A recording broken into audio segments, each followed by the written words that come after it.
சோத்திரங்கத்தாவே சோத்திரப்பா இன்றைய தினத்தில் அந்த வசனத்தை தேடித்து உங்களோடு பேச வச்ச தகப்பனுக்கு நன்றி. இயேசுவா 3வது அதிகாரம் 7வது வசனம். இயேசுவா 3வது அதிகாரம் 7வது வசனம்.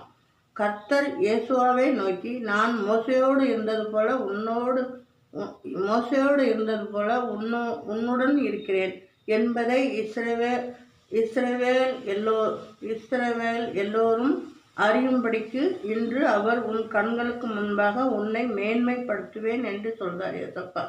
ஏசப்பா என்ன சொல்கிறாருன்னா, எல்லோரும் கண்ணுக்கு முன்னால் உன்னை மேன்மைப்படுத்துவேன் என்று சொல்கிறார். உங்களை மேன்மைப்படுத்தி உயர்த்தி வைப்பேன் என்று சொல்கிறார். இந்த சபத்து மூலம் நீங்கள் கலங்காதீங்க என்று சொல்கிறார். மேன்மைப்படுத்துவேன் என்று சொல்கிறார். இந்த சபத்து மூலம் உங்களோடு பேசுகிறார். உங்களை வாழாக்காமல் தலையாக்குவேன் என்று சொல்கிறார். கீழாக்காமல் மேலாக்குவேன் என்று சொல்கிறார். இந்த சபத்து மூலம் உங்களோடு பேசுகிறார். இந்த சபத்தை இதோடு முடித்துக் கொள்கிறேன். நன்றி.